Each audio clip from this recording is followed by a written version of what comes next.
Yesu abahezagire. Kaze mwarimu, kaze cyane. Murakoze cyane muvyeyi. Imana ishimwe. Turabaramukije mwese mu izina rya Yesu Kristo umwami wacu. Turanezerewe kongera guhura n'ugwaruka. Twarayaze ibitari bike. Mwarabajije ibibazo bitari bike. Kandi mu bibazo mwabajije umuvyeyi aramaze kwishuramwo ikibazo kimwe. Arabishuye kimwe mu byo mwabajije. Tudatevye ibibazo vyabaye vyinshi bigomba gusa, ariko hari ivyo twashoboye gutoramwo kugira ngo tuvyegeranirize hamwe dushobore gutanga inyishu, tugerageze kubaha inyishu zibereye. Imana ishimwe. Aha rero harabajije ikibazo kivuga ngo kutaduza impano z'ugwaruka mw'ishengero n'abajejwe ishengero mu ntumbero yo gufasha kugira ngo benshi bashike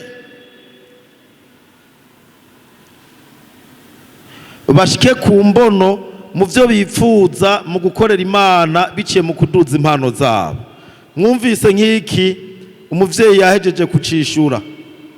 Abantu rero mufise uwo muhamagaro, muce muza mwandike mushikira abavyeyi ngaha mubibabwira, sivyo?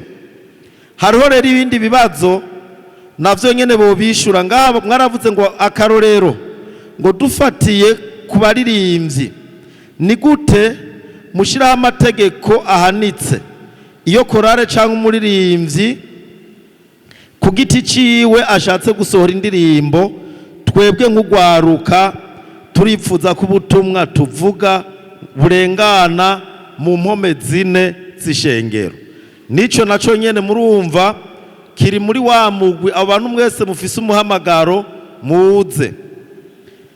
Nico abamizisye nico kimwe.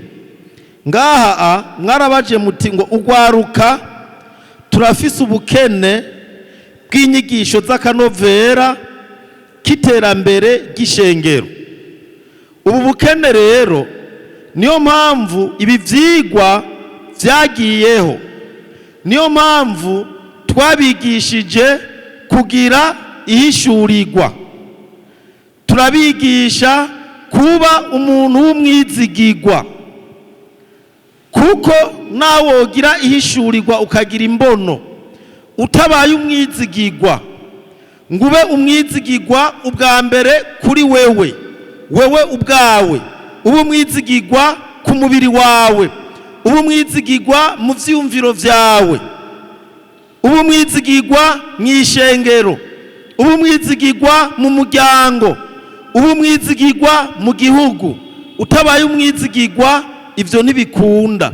Nibi rero twatanguye kandi turiko turabandanya. Imana ishimwe. None rero mushishikare, natwe murabona ko abavyeyi baragerageje kugira ngo mushobore kuronka inyigisho kandi zishobora kubafasha. Niki nico kimwe muvuga ngo ico dusaba nuko mwotunganya neza ibituma ugwaruka turonka inyigisho tuguma twinovora. Ngo imbono y'abavyeyi bacu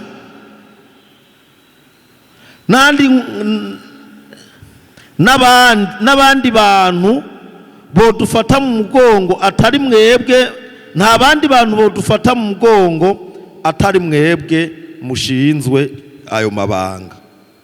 Nagira ndababarire, kera nta yindi migwi yashobora kubaho mw'ishengero ngo ikore ibi.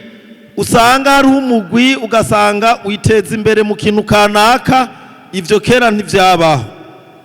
Mugabo Imana iciye mu barongozi yarahishuye iri banga. Barabona yuko mw'ishengero ataraho kumviriza ubutumwa gusa, ariko ko abantu bakwiye kwigishwa n'ingene bakwiye kubaho, bakwiye kwigishwa n'ingene bakwiye kuronka ibibatunga, bakwiye kwigishwa n'ingene abantu bakwiye kugira ivyiyumviro vya kazoza kabo keza bipfuza. Nibi bashizeho, nibi turiko turakora. Twebwe rero ico dukora ni giki? Nukubakora ku maso kugira ngo igihuzu kiri ku maso kibaveko. Kimaze kubavako namwe muce muhaguruka mushireko mukore. Kubera igihe cyose muhagurutse namwe mugakora, hari isezerano ry'Imana rica ribakurikira. Nisezerano Imana yasezeranye rivuga ngo nzoba ndi kumwe nawe. Imana ishimwe. Igihe rero uhagurutse ngo ukore urongowe n'Imana, Imana nayo iciza ikaba mu ruhande rwawe. Ubwa mbere kugira ngo iguhe umugisha, iguhezagire.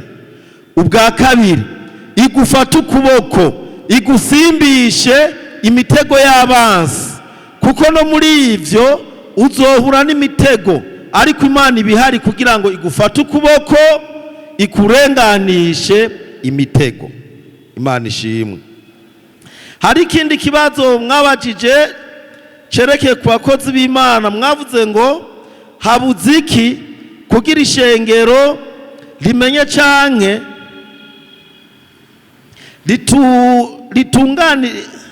ritunganirize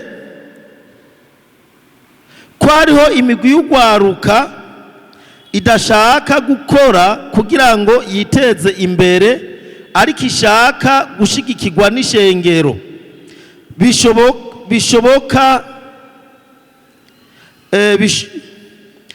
Bishoboka ko hojaho n'inkoko y'imperezwa mbere yo gufasha iyo migwi kugira ngo iduge. Iki baraza kukibishura. Ngo vy'ukuri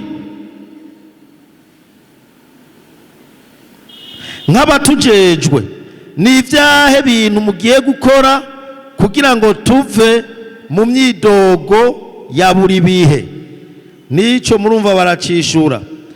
Icyanyuma kivuga ngo ni ivyahe bintu bikuru mugiye kudufasha kugira tugaruze umunezero w'ivyankenegwa Satani yatunyaze. Niki barakibishura. Hari ikindi mwaje ngo twebwe ugwaruka turakeneye inyigisho nyinshi zitandukanye nkuko muriko murabikora, nakivuze. Hanyuma muca muvuga ngo mwatubwiye vision, ariko ntimwatubwiye amahera twokoresha iyo vision. Nuko umuntu arashobora kuba afise imbono mugabo ntibikunde kwayishira mu ngiro kandi ayifise. Ufatanye n'ikindi nari nasimvye ngaha, mwavuze ngo twebwe turafise ubwenge. Ugwaruka ngo hari ugwaruka gwishira ufise ubwenge gwiga no mu universite. Musaba ko ishengero ryo bafasha kugira mushobore kuronka ama bourse d'études, mushobore gushika kure. Ikintu rero novuga ni giki? Nta muntu numwe azokwigera guha amahera ngo ushire mu ngiro imbono yawe ufise. Nta numwe uzoronka. Ariko igihe uzoba ufise imbono, wewe urakora ivyo ushoboye, urahaguruka ugashirako. Umuntu rero yaza kuraba akabona aho ugejeje, hahantu ugejeje, agaca avuga ati ubu muntu wo mushigikira yoshika ku yindi ntambuko. None mwebwe mugezehe, mutwereka aho mugejeje, natwe tubereke tuti kuri intambuko mugezeko twokora uku twoshikaha. Mugabo nimba atahariho haracakenewe gutangura. Imana ishimwe. Jewe ndafise mutoyi wanje mu 2005 yakoze iradiyo. Akoze iradiyo yarasambura uturadiyo dutoya akadusambura. Naje wambonye yasaba iradiyo arateranya acatangura kubruya RFI. Muri iyo sirifase RFI ntiyasubira kumvikana, arayibruya kubera ubwo buntu yateranije. Perezida yatwara ico gihe umuhisi amaze kubimenya yaraje arishikira muhira aramuraba, abona utwo tuntu yateranije. Ico gihe aca aravuga ati umuntu arafise ubwenge, aca muha bourse yo kuja kugira stage mu Bufaransa. Avuyeyo aja muri Afrika y'Epfo. Mugabi yaba atakintu na kimwe yakoze, ntiyari gupfa namenyekanye. Imana ishimwe. Rero izo mbono mufise urashobora kuyivukana ukayikurana ukayisazana ukazoyipfana. Bigusaba ko ufata intambuko ico kintu ukagikura mu vyiyumviro. Twabonye ko imbono ari ishusho, ari foto yo mu vyiyumviro vy'akazoza keza wipfuza. Bisaba rero ko ufata iyo foto iri mu bwenge ukayemprima, ukayikurayo, ukayikura mu bintu bitaboneka, ariko ukayirema, ugashiraho, ugatangura kugira abandi baze baronke aho bahera kugira ngo bagufashe. Imana ishimwe. Kubera ivyo harageze igihe acatogwa mu bantu bugwaruka baserukira urwaruka rwose rwo mu Burundi, acaja kugira inyigisho ivyigwa bita Young African Leader muri Amerika. Yamazayo amezi 6. Ubu rero ivyageze ko nimwabiraba ngaho mu matelefone murayafise, muzobibona. Ageze ku mbuga izitwa gasape, ushobora gukora nk'uku kwa WhatsApp n'ibindi ama social media atandukanye, kandi ubu n'umukire. Mugabo iyo atabiserura nta wari kumufasha. Namwe rero mubiserure. Imana ibahezagire. Twagomba kugira ngo dukoreshe umwanya neza,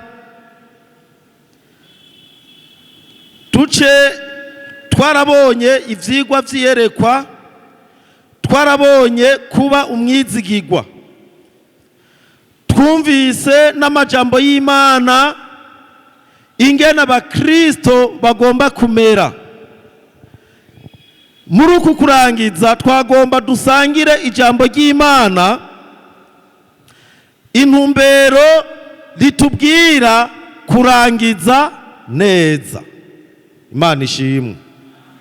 Naho wogira vision nini ingana n'iki gisagara cyose ca Bujumbura, naho woyishira mu ngiro ukayirealiza kikaba ikintu kinini, izina ryawe rikamenyekana, ukaba rubangiranwa, hari ibintu bibiri ugomba kumenya.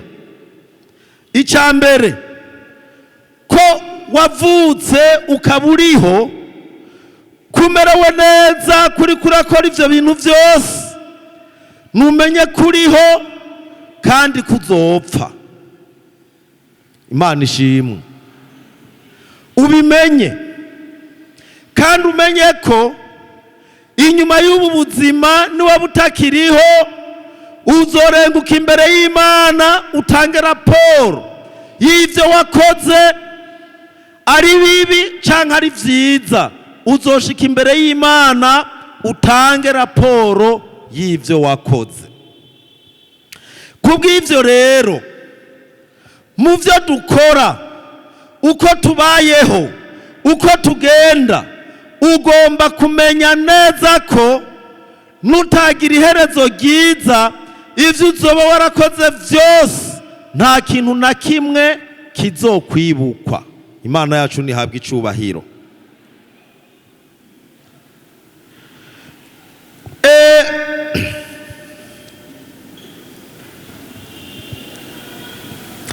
Imana rero, Imana irondera abantu b'inyankamugayo babaho ubuzima bwejejwe kandi bazi neza ko umunsi umwe Imana izobahamagara ikababaza.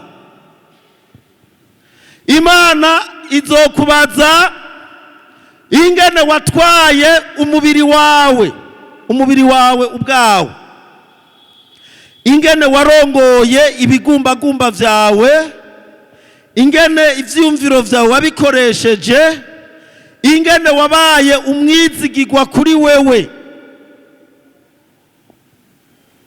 Imana izokubaza raporo y'ingene wakoresheje ubutunzi Imana yaguhaye. Ugomba kumenya ko ibintu vyose ufise, ivyo uzoronka atari ivyawe, ari Imana ibiguha, kandi Imana izogusaba raporo y'ingene wabikoresheje. Imana ishimwe. None rero Imana irondera abantu b'inyankamugayo bameze uko, bashobora kunesha ibibagerageza, bakabirengana, bagashika kugororoka, hanyuma bakarangiza neza ico Imana yabahamagariye gukora.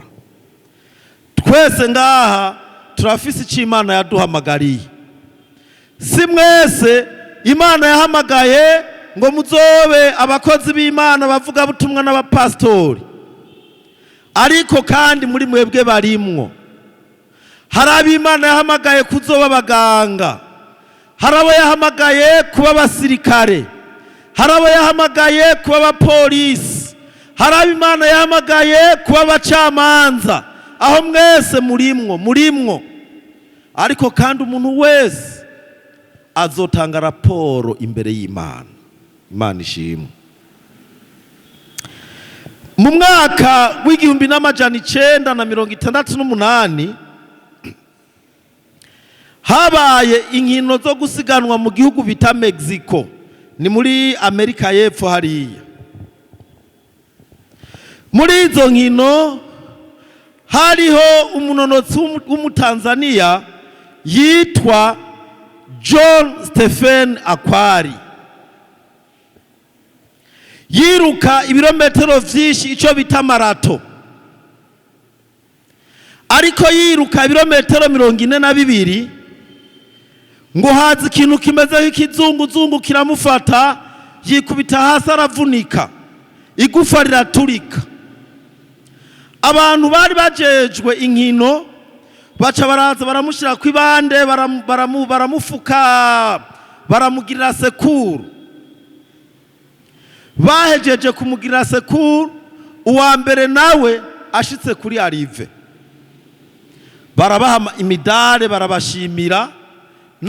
Nawe Stephen Akwari ariruka buke yiruka yavunitse, igufa ryaturitse, aza gushika muri stade abantu bose bariko barataha. Baca baramubaza ati, none wewe ko wagize ingorane ukaba wavunitse, wiruhirije iki kubandanya wiruka kandi uzi kutaza kuronka ishimwe? Acarabishura ijambo rikomeye, arababwira ati, igihugu canje candungitse muri iri higanwa, ntibandungitse ngo mve mu ihiganwa, ariko bandungitse ngo nze ndangize ihiganwa. Ndakwifurije kuzorangiza neza. Imana yacu nihabwa icyubahiro. Ngaha rero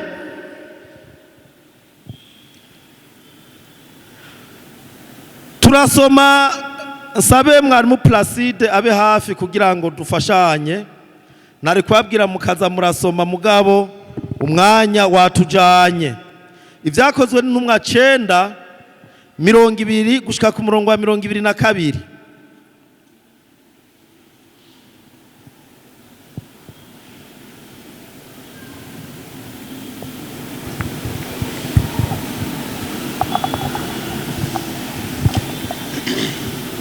Igitabo c'ivyakozwe n'intumwa, igice ca 9 duhere kuri 20. ndasoma mu izina rya Yesu Kristo. Aca ahera ko avuga mu masinagogi ivya Yesu yuko ari umwana w'Imana. Abamwumvise bose barumirwa bati mbega uyu siwe yatikije abambaza iryo zina i Yerusalemu, kandi nico cari kimuzanye nino kugira ngo abashire abaherezi bakuru bari mu ngoyi. Ariko Sawuli arushiriza kugira ubushobozi, atsinda abayuda baba i Damasiko, abereka yuko Yesu ari we Kristo. Amen. Amen. Aha rero umuntu arashobora gutangura nabi agaheza neza, kandi umuntu arashobora gutangura neza akazoheza nabi. Inkuru dusomye niyo umuntu yitwa Pawulo. Pawulo igihe yatangura, kubera ko abantu bose bari bamuzi ko ari umuntu mubi, bari bazi ko ari umuntu w'umwicanyi, bari bazi ko ari umuntu yamaze abakristo abahama. Ngaha yariko yisigura, yariko yereka abantu ko atakiri Sawuli wa kera, ariko yahindutse ari Pawulo, ariko arashingira intahe Yesu Kristo ko ari umwana w'Imana nzima. Imana yacu nishimwe. Nukuvuga ngo Pawulo yaratanguye neza.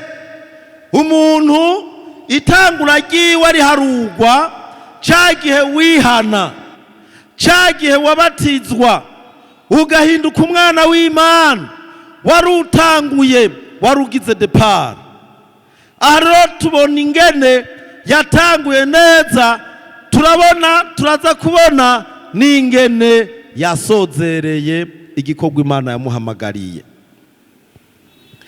Mu kurangiza usomye Timoteyo wa kabiri 4:7 abwira Timoteyo, aramubwira ngo nagwanye intambara nziza, nazigamye ukwizera, ndangije urugendo amahoro, kandi mbikiwe igitsibo. Imana yacu nihabwa icubahiro. Iyo rero umuntu atanguye agatangura neza, iyo ahejeje neza aba yiteze impembo, aba yiteze impera azohabwa n'umwami wacu Yesu Kristo, kuko ari we twakoreye.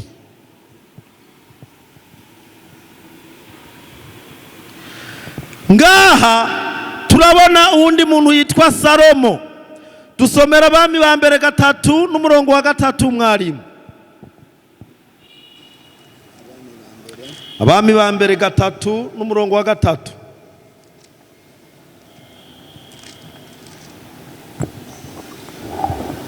Igitabo ca mbere c'Abami 3:3.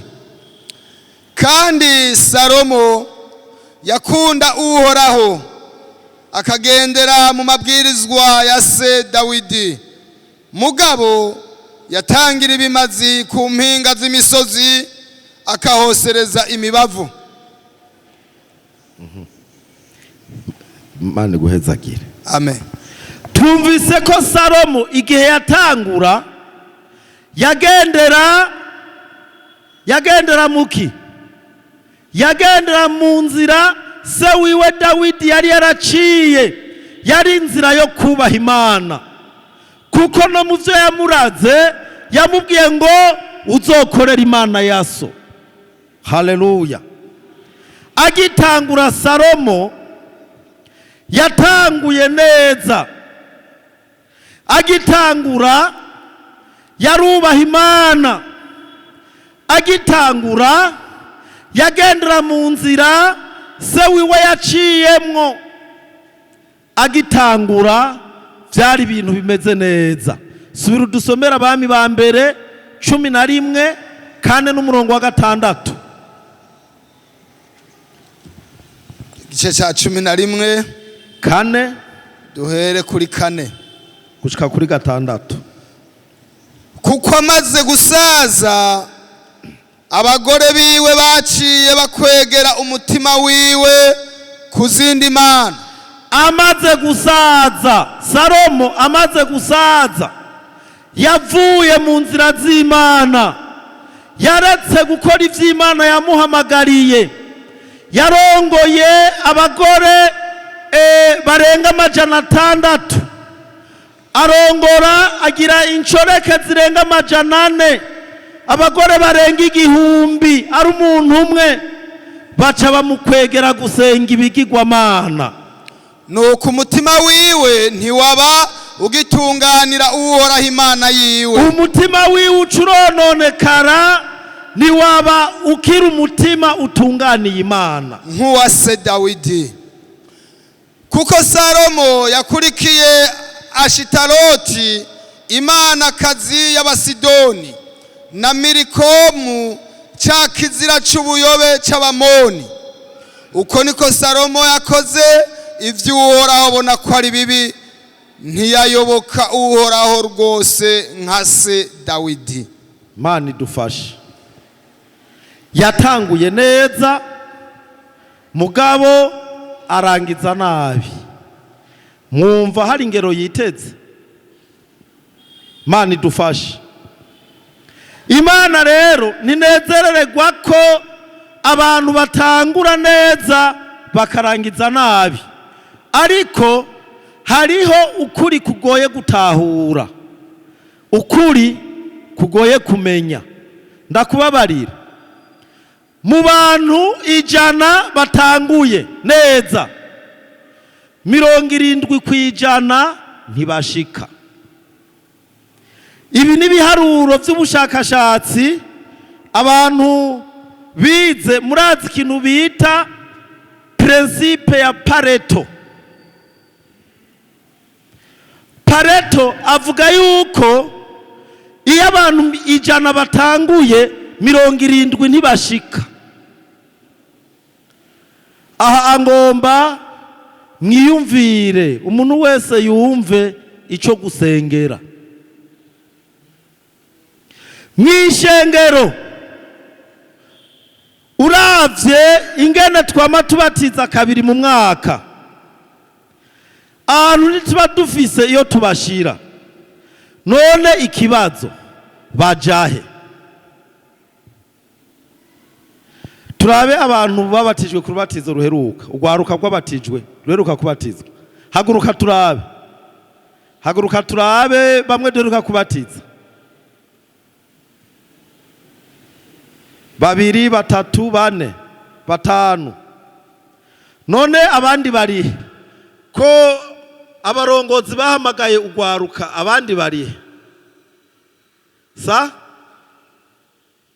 muri 5 habatijwe umenga abantu hafi 70. None abandi bari Pareto principe. Principe ya Pareto. Steve, principe ya Pareto avuga yuko 100 70 ntibahora bashika.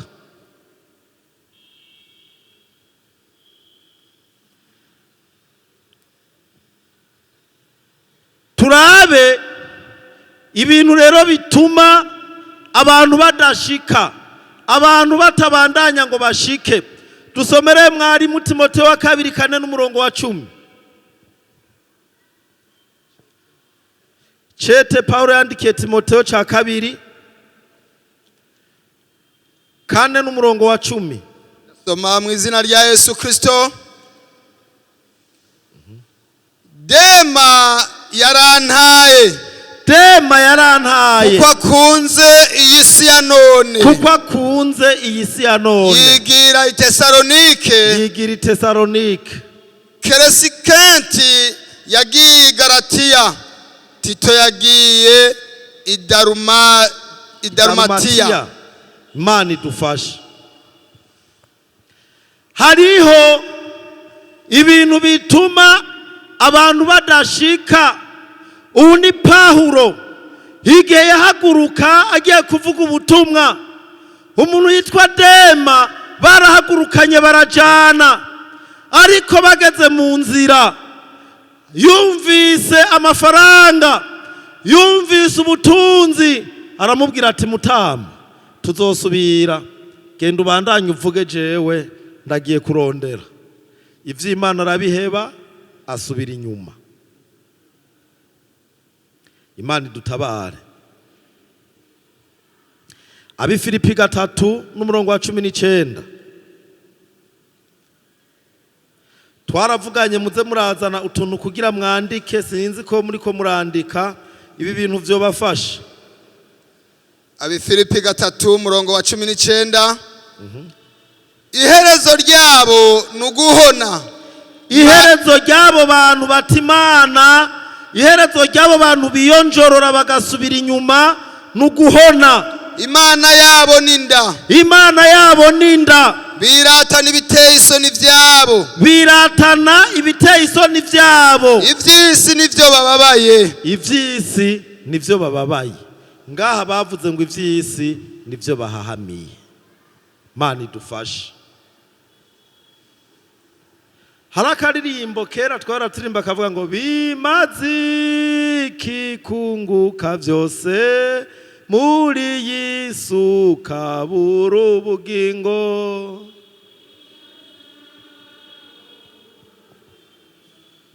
Nubusa gusa. Mana idufashe cyane. Abantu batimana, abantu bava mu kwizera, abantu basubira inyuma, abantu bakengera inyigisho bakabivamwo. Bibiri tubwiye ngo iherezo ryabo nuguhona. Imana idutabare kuko muri kino gihe ugwaruka rwishi ruriko rurasubira inyuma, ugwaruka rwishi ruriko rurabivamwo. Niyo abavyeyi babahanuye nimukigomba kumvira abavyeyi, mugabo mumenye ko amaherezo y'abantu bameze uko, amaherezo y'abakora ibisabicyo, amaherezo y'abo bantu nuguhona. Mana tubabarire cyane.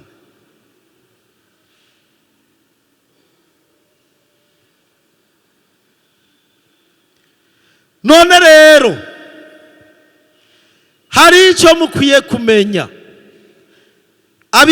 Igitabo cya kabiri cy'Abikora 7:10 mwarimu.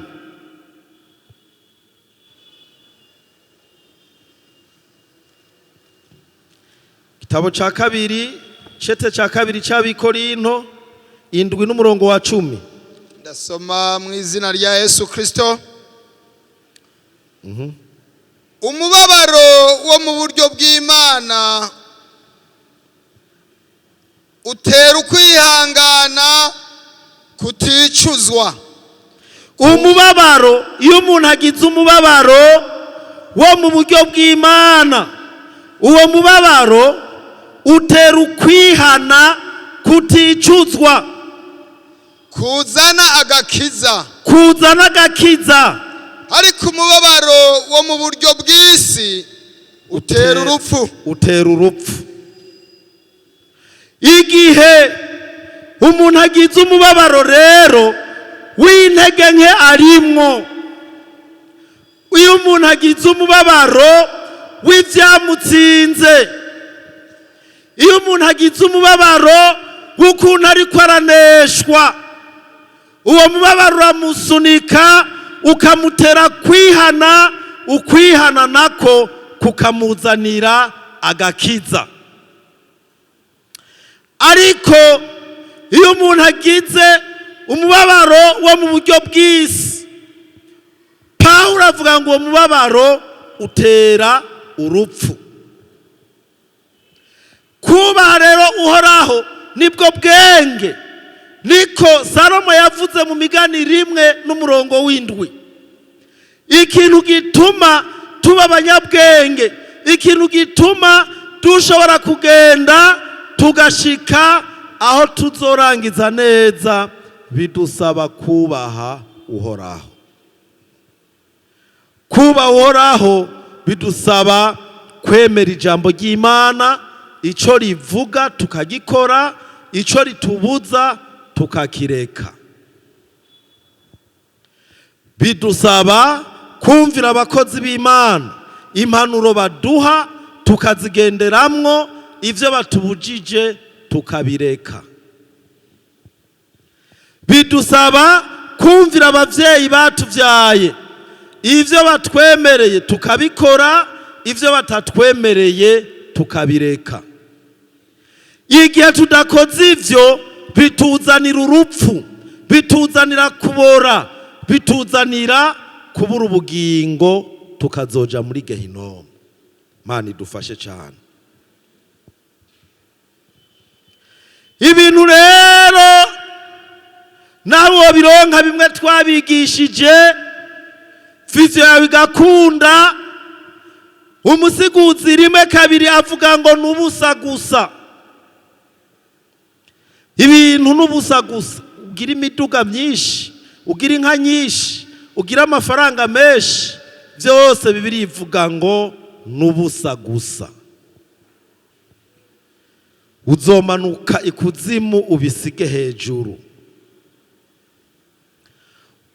Zaburi ya 49 Dawidi avuga ngo naho amashamvu yabo bari barayanditse ko amazina yabo, umuntu ntiyamana icubahiro ciwe, ngo nk'uko ibikoko bipfa niko n'abantu bapfa. Umuhigwe n'uwo Yohana yavuze ngo harahiriwe abantu mbere bapfa. Haleluya! Bapfira mu mwami, kuko abo ibikorwa vyiza bakoze bica bigenda bibaherekeje n'imbere y'Imana.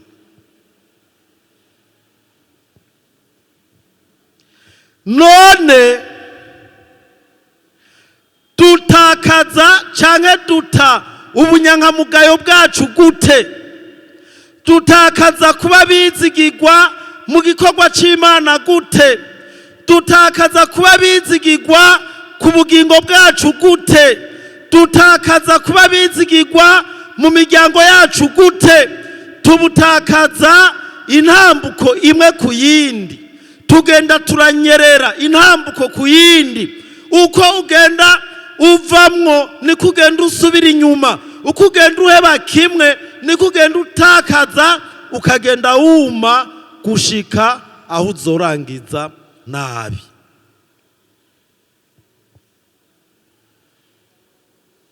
Hariho rero ibintu bine bihambaye vyishe isi, birishe ugwaruka, birishe n'abakuze. Ivyo mugomba kubimenya kugira ngo mwebwe ugwaruka muriko murakura, ibi bintu muze musenga Imana ibafashe, muze mushobore kubinesha kugira ngo muze muronkerezo ryiza. Ikintu ca mbere, money, amafaranga.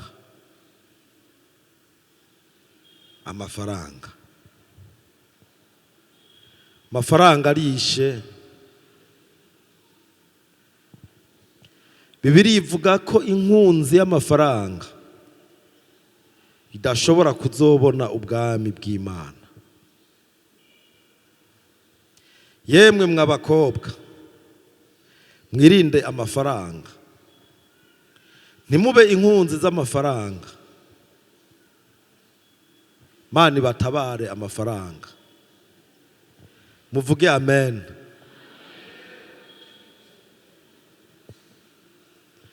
Mwirinde abantu baza barabaha amafaranga, kubera amafaranga arishe. Kindi cishise ubusambanyi.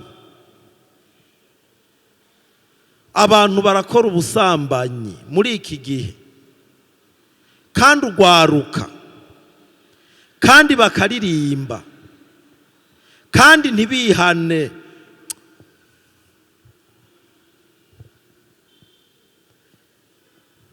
Ugasanga umuhungu arakorana ubusambanyi n'umukobwa baririmbana bakabandanya, kandi no ku ruhimbi bakaza. Muri kwegera umuriro, muri kwegera urupfu.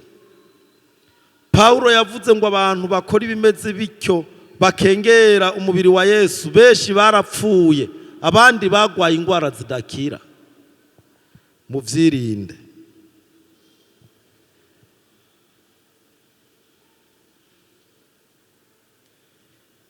Ikigira gatatu, ubutegetsi. Abantu iyo babaye abakuru baca bagomba kugendera ku mitwe y'abandi.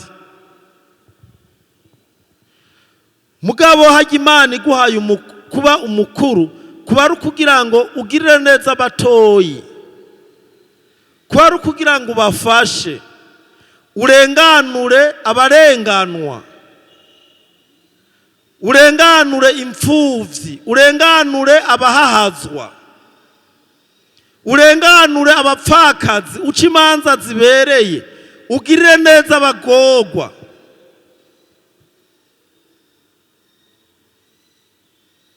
Turiko turabibabwira bitaraba. Ejo nimwaba muri miduga ya fime, ntimuce mugenda muratera amazi abantu. Ikigira kane n'ubwibone. Ubwibone burisha isi. Murabona ibi bihugu bigwana biterana, agira ati jewe nzokwereka ko ndi umugabo, amabomba agaca atangura gusohoka. Ubwibone ni bubi, ni bubi.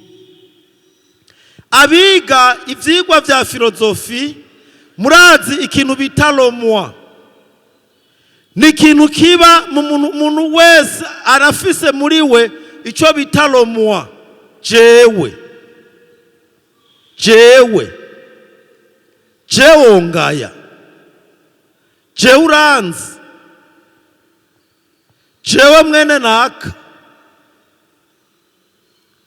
Ico kintu iyo kidahuye n'amaraso ya Yesu, ubwibone buca buduga, kandi abibona ntibazoraga ubwami bw'Imana. Imana idufashe.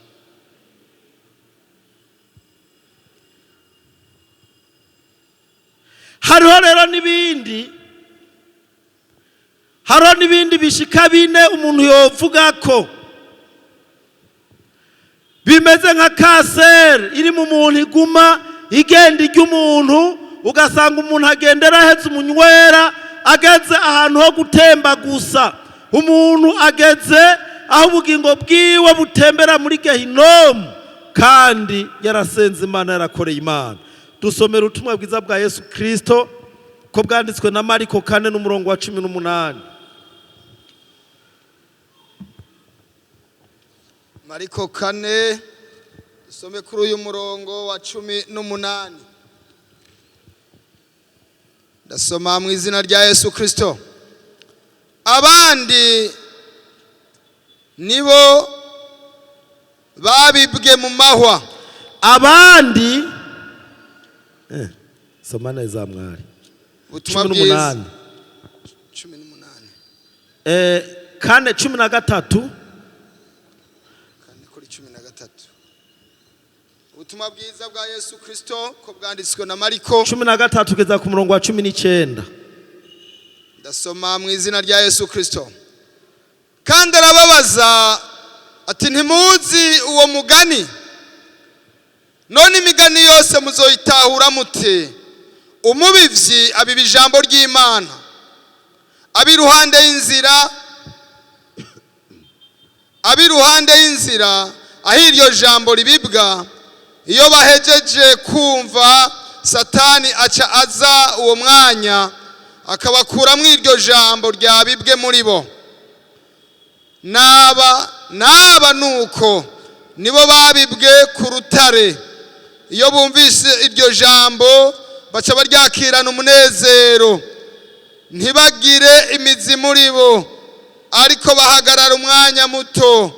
Maze iyo badutswe ko n'amarushwa bona akadenderezo bazira iryo jambo, bica bibagwisha. abandi nibo babibwe mu mahwa, abo nibo bumva iryo jambo maze umwitwarariko w'ivy'isi n'uruhendo rw'ubutunzi no kwifuza ibindi iyo bibinjiyemwo binyoha iryo jambo rikaba ikirumbirane. Mana idufashe. Icyambere, kutaguma mu vyo wigishijwe, kudashinga imizi neza muri Yesu, bituma uba umuntu adahagaze, bituma ubanjanye n'abaja. Iyo haje abagenda uku ucukurikira, iyo haje abagenda uku ucukurikira, iyo haje abagenda uku ucukurikira, ntushobora gushinga intahe ngo uvuge uti Yesu nakiriye ishengero ndimwo, ntushobora kwemeza. Ariko usigara uvuga ngo n'ahandi hose barasenga, n'ahandi hose barasenga. None hari umuvyeyi adatanga indero mu rugo rwiwe? Ikintu rero bigusaba niki?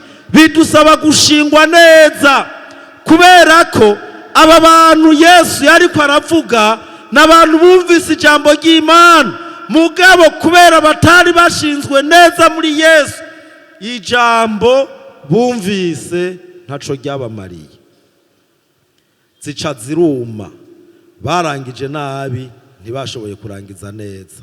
Mana idufashe. Ikigira kabiri,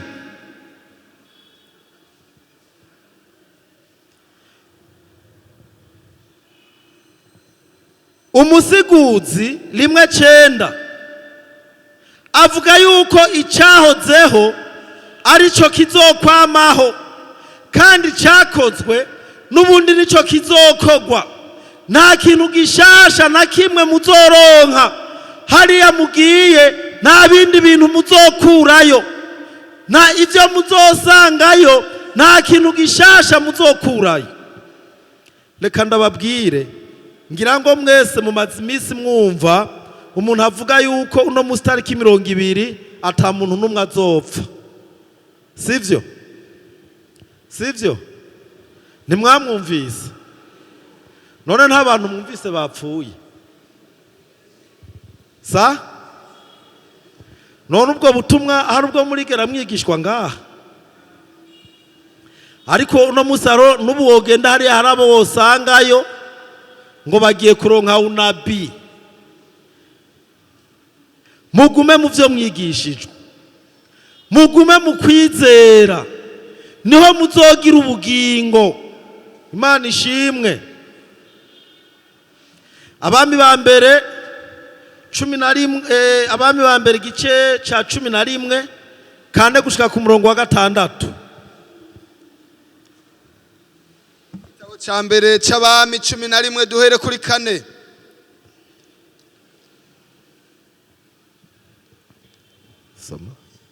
Soma.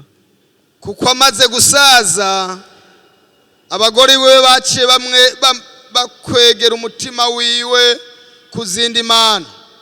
Amaze gusaza Salomo, ubwenge bumaze kugabanuka,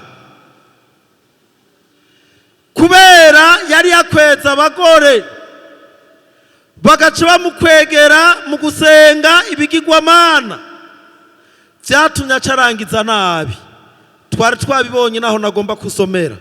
Somana ucusomana n'umusiguzi 1 n'umurongo wa 11. Iyo tugumye mu vyo tutagumye mu vyo twigishije, ibintu byose bije biraduhitana, bikadukubita ikupe, tugaca dutakaza ingero. Rero ijambo ry'Imana rivuga ngo iki? Rivuga ngo mwiyubare, yemwe mwiyubare, kugira ngo mudahomba ingero z'ibikogwa. Hari ikintu Satani azi, arazi yuko mukorera Imana, arazi ko mwakoreye Imana, kandi arazi neza ko umuntu wese yakoreye Imana azoronka ingero.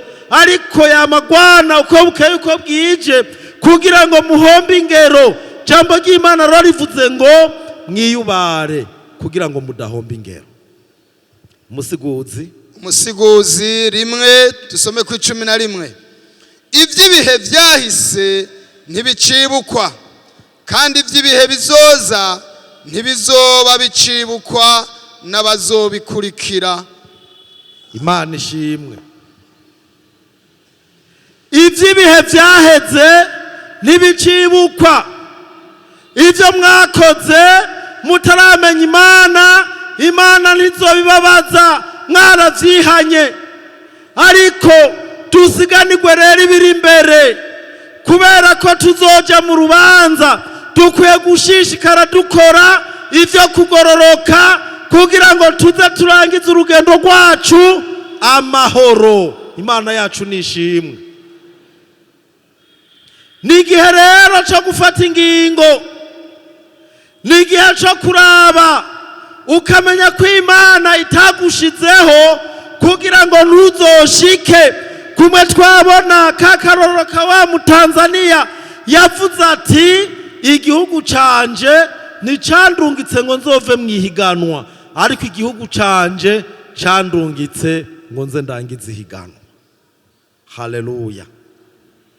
Imana rero ntiyadushizeho ngo tuze tunanigwe, ngo tuze dukwamire mu nzira, ngo tuze duhombe ubugingo budashira, ariko Imana yadushizeho ngo tuze turonke ubugingo budashira. Intambwe imwe gusa. Hariho ibintu bitatu byo kwitwararika imbere yuko turangiza. Ikintu ca mbere ugomba kwitwararika, yewe musore, ikintu ca mbere ugomba kwitwararika, yewe nkumi, ikintu ca mbere ugomba kwitwararika, ubwa mbere nukuba inyankamugayo. Imana ishimwe. Imana ishimwe. Kuba inyankamugayo.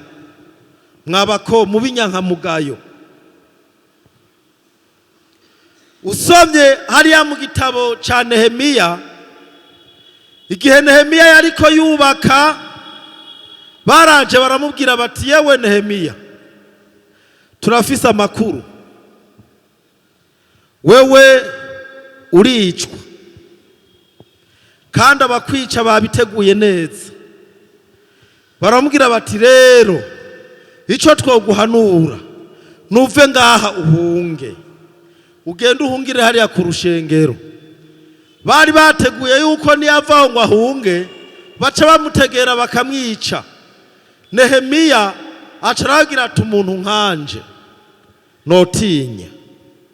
Sifa kwa Mungu. Umuntu nkanje niwahura n'abahungu bakubwira ubujambo, bwa bujambo bavuga, uzomubwira uti umuntu nkanje, kuba inyankamugayo. Abakobwa muvuge amen. Muze muvuge ngo iki? Sa umuntu nkanje, kwihesha agaciro, kubera ko Bibiliya ivuga ko twebwe turaba igiciro mu nyonga z'Imana. Umuntu aguhendesha uduhera, niyakuzanira ibihumbi, niyakubwira ati ndaguha ibihumbi 100, uzomubwira uti umuntu nkanje, ibihumbi 100, umuntu nkanje.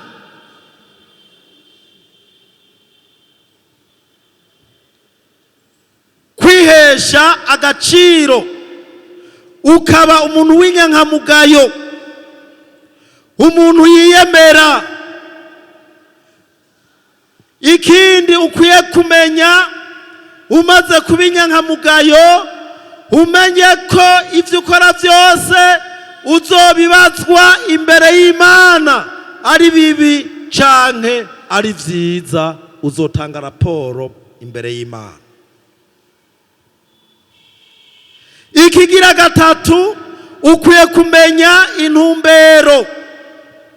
Mbega intumbero yawe ni iyihe? Imana yagushizeho igufitiye intumbero iyihe? Ugomba kumenya rero ko umaze gukora ivyo vyose hari icyo Imana yagutumye, kandi ugomba kugikora ukazokirangiza neza. Yesu nashimwe.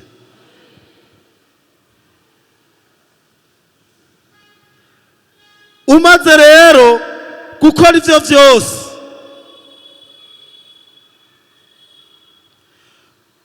umenye ko umubiri wawe, ubugingo bwawe, ivyumviro vyawe, ivyo ufise vyose ari ivy'Imana. Haleluya. Iyo rero umaze kumenya ivyo, uramenya ko Imana iri mu ruhande rwawe, uramenya ko ataco gutera ubwoba, uramenya ko atanico uzobura. Hari ibintu bica biza, ukamenya uti Uhoraho n'umwungere wanje sinzokena. Bwana Yesu asifiwe. Ntihagire ugukangisha amafaranga, ntihagire ugukangisha amafaranga. Umubwira uti Uhoraho niwe mwungere wanje, sinzogira gute? Sinzokena.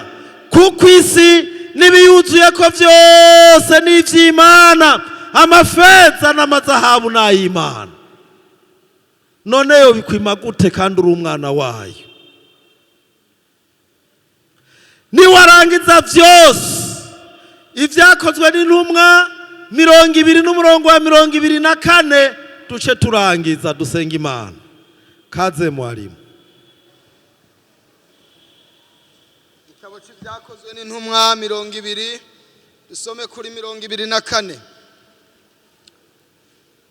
Ariko simbabaye ubugingo bwanje nk'ahari ubw'igiciro. Ubu ni Pawulo aravuga ngo ariko jewe naho mumbona, naho bimeze uko, simbabaye ubugingo bwanje, naho muntera ubwoba ko nzopfa, ubugingo bwanje sindabubabaye nk'uko ari ikintu c'agaciro, kugira ngo ndangize urugendo rwanje, kugira ngo ndangize urugendo rwanje, n'igikorwa nahawe n'umwami Yesu, n'igikorwa nahawe cyo gushingira intahe ubutumwa bwiza, cyo gushingira intahe ubutumwa bwiza bw'ubuntu bw'Imana, bw'ubuntu bw'Imana. Imana yacu nishimwe. N'aya majambo y'Imana, ntidukwiye kubabara ubugingo bwacu nk'ari ubw'igiciro, kuko mu Bikorinto 3 havuga ngo mutange imibiri yanyu ibi bimazi vyera bizima bihimbara Imana, none kuyikorera kwanyu kogira ikimazi. Ninde vyagoye kugira ngo tumusengere? Ninde abona ko ubugingo bwiwe buri mu kaga, agomba gukorokera mu gobo, ashobora kuzoheza nabi? Ariko n'akanya keza turaguhaye, kaze uze tugusengere kugira ngo Imana izoguherezo ryiza, uzoronka igitsibo c'ubugingo. Abumvise amajambo y'Imana, Imana ibahezagire.